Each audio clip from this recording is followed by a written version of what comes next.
What's up, everyone, and welcome back to your weekly AI recap.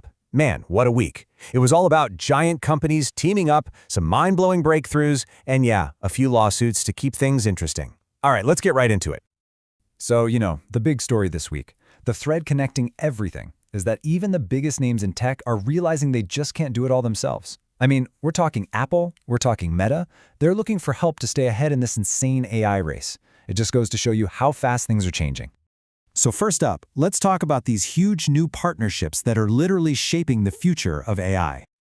Okay, this is where it gets really interesting, because you see two totally different playbooks here. On one hand, you've got Apple. Let's be honest, Siri has been struggling for years, right? So they're looking at Google's Gemini as a way to fix that weakness, to basically catch up.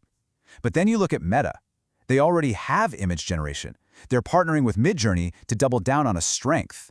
They're not just playing defense, they're trying to integrate that incredible Midjourney vibe to totally own the creative AI space. And if you look closer at Apple's plan, you can practically feel the pressure they're under. This isn't just talk. Reports say they're already training a custom Gemini model for testing. But check this out, they're not putting all their eggs in one basket.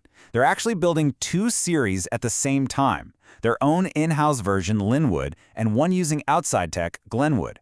And it's not just Google they've been talking to. They've also chatted with Anthropic and OpenAI. The takeaway here is pretty clear. Apple knows they have to get Siri right this time. It's not optional anymore. Now, this quote from Midjourney's founder is so important. When the Meta news dropped, a lot of people probably thought, oh, they're selling out. But David Holtz made it super clear. Nope, they're still independent, no investors. This is a collaboration, not a buyout. It's a way for them to get their amazing tech in front of billions of people on Meta's platforms without giving up who they are. Kind of the best of both worlds, really. So okay, when these massive companies start making chess moves like this, what happens next? Well, the ripples spread out everywhere. You see incredible new science, totally new business ideas pop up, and yeah, you also get some epic fights. So let's dive into all that. The good, the bad, and the ugly. All right, just look at this number for a second. 50x. What is that? Well, it's a 50 times, yes, 50 times increase in efficiency in a groundbreaking study from OpenAI and Retro Biosciences. And what were they studying? Oh, just reversing the aging process in our cells. No big deal. This is an absolutely massive leap. So how on earth did they do that? Well, it all comes down to these things called Yamanaka proteins. Think of them like a cellular reset button discovered a while back. What OpenAI did was build a custom AI, fed it a ton of biological data, and basically told it, hey, make these proteins better. And it did. It redesigned them to be 50 times more efficient. It's just wild. This is AI taking what could have been decades of research and crunching it down into just a few weeks. Okay, now for business and battles. Check out this move from Perplexity, the AI search engine. They just rolled out a big $42.5 million plan to pay publishers for the content their AI uses. That sounds great, right? A real step forward. The catch? They're launching this program while at the same time being sued for copyright infringement by giants like News Corp and getting cease and desist letters from others. Talk about a risky move. And the legal drama just keeps coming. Now, Elon Musk's company xAI is suing Apple and OpenAI. Their claim? That the big Apple ChatGPT deal is basically an illegal monopoly that shuts out competitors like his AI, Grok. Of course, OpenAI is firing back, calling it harassment, and Apple is saying its App Store is totally fair. Man, this is a big one. The outcome here could really set the rules for competition in AI for years to come. All right, enough with the lawsuits and corporate drama. Let's get to the good part. What new toys and tools are out there for us to actually use right now?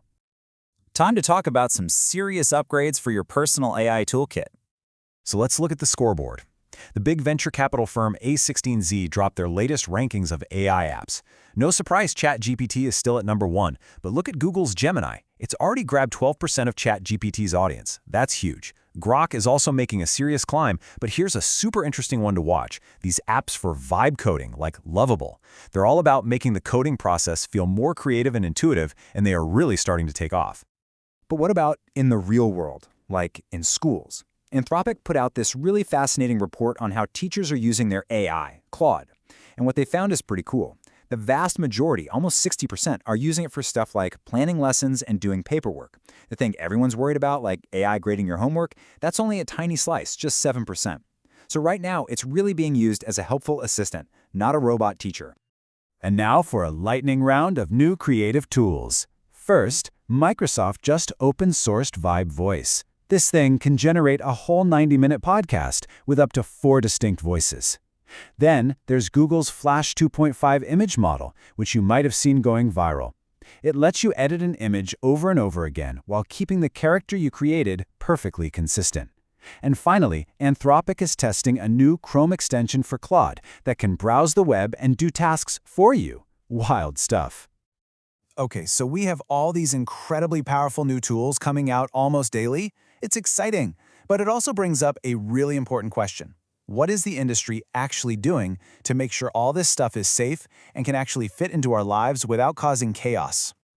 And that's what our final section is all about, how AI is being pushed into the mainstream.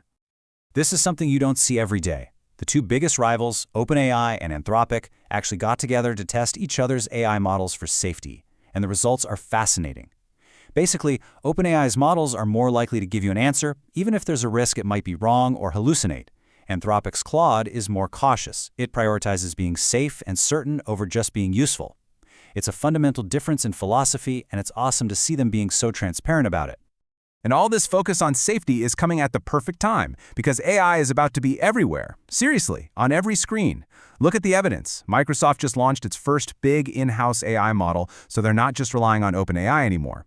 They're also putting their Copilot AI right into Samsung's 2025 TVs. And OpenAI's voice models are getting so much smarter, they can now pick up on nonverbal cues and even discuss images with you in real time. It's all happening. And it's not just for consumers. For businesses, the tools are getting ridiculously powerful. Take Cohere's new translation service. It's not just Google Translate. It has a built-in AI agent that double-checks important translations. You can teach it your company's specific jargon. And this is the big one. It can run on a company's own private servers. That means no sending sensitive data out into the cloud. That right there solves one of the biggest hurdles for big companies wanting to use AI. So that brings us to the big final question, doesn't it? After everything we've seen this week, it's pretty clear that the future of AI isn't about one single company winning. It's about this tangled, complicated web of partnerships and deals and integrations. And as that web gets more and more complex, you have to wonder, who's really in charge here? Something to chew on for the week. Thanks for tuning in, and we'll see you next time.